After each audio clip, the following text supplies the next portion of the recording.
So in this segment, we're going to be talking about long queues at the airport. So this one, the 30th of December, is a bit old, but the endless queues at the Geneva airport to get through passport control for British passport holders. No queue at all for EU and Swiss citizens, because Switzerland obviously have freedom of movement. But you can see here. See here a very long queue, and it's just building. And contrary to the belief of British people love queuing, it's not always the case. But you got this geezer, this absolute weapon, saying this from a journalist who left the BBC so he could pursue deeper analysis and rigorous thinking. There are good arguments for and against Brexit, independence, global power, sovereignty, economics, and more. Okay. He's listed the, quote, good arguments for Brexit, even though these are all nonsense, are all part of that debate. The length of a passport queue isn't, but this is the impact of getting rid of freedom of movement. This is what it's like. You're going to be trapped in long airport queues. It's just genuinely ridiculous. And then you had this geezer here. What's his name? Greg Hans, saying, I don't agree with Sopel or this other Lord David, whatever his name is.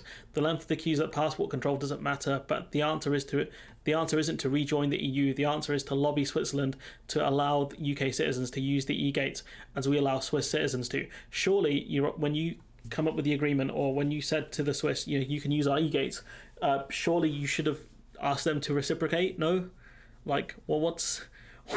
why did you give them unilateral access to use our e-gates but not ask for the other way around? Genuinely, what a moron.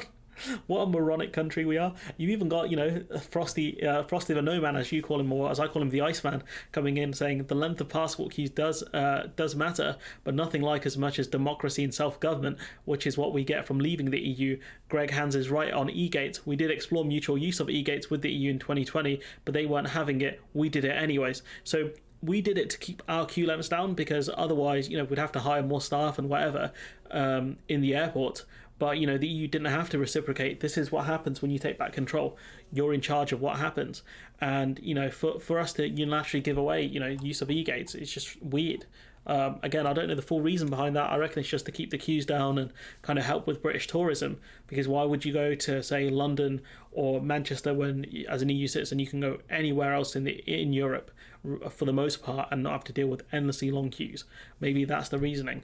But, it's just madness. I mean, look at the size of this queue. Whoops. I want to keep the audio low. Look at the size of this queue, people. And this is not this one of the tamer ones I've seen. Some of them are a lot bigger. And, the EU queue, Swiss queue is empty. So you got to show you, take back control. But control to do what? So we can queue longer, take hours out of our, lives to just stand there and waiting for someone to process our passport because we decided to leave the EU. And even if you go to other countries, you're still going to face the same sorts of passport checks. It may be quicker, maybe slower, but it's going to be similar. But yeah, this is what happens when you take back control. And you've got Annette, what's her name? Annette Didit, who's a German correspondent, saying endless queues for British passport holders this morning in Berlin. A very lovely airport employee telling me she feels genuinely sorry for the Brits. So no Schadenfreude here, but what a mess. Then you got this, you had that Lord Moylan guy, there he is, saying, do you feel some distress when you see black people from Africa queuing at German airports, ignoring the fact that you can have black people from the UK as well. It's a bit weird. Obviously that his statement doesn't make sense, but whatever, chief. But yeah, it's tragic. I think it's just bizarre that we've decided to do this to ourselves. Portugal does give us access to the e-gates, but it was up to EU member states if they wanted to use that system to give us access to the e-gates. Obviously, they chose not to, and so did the Swiss for whatever reason. But it's up to them. When you say take back control, the EU countries did that a lot better than we did without even trying. But anyways, I'm going to leave it there. Let me know what you think in the comments below. Like, comment, share, subscribe, support the channel on Patreon if you can, and hopefully I'll see you in the next one.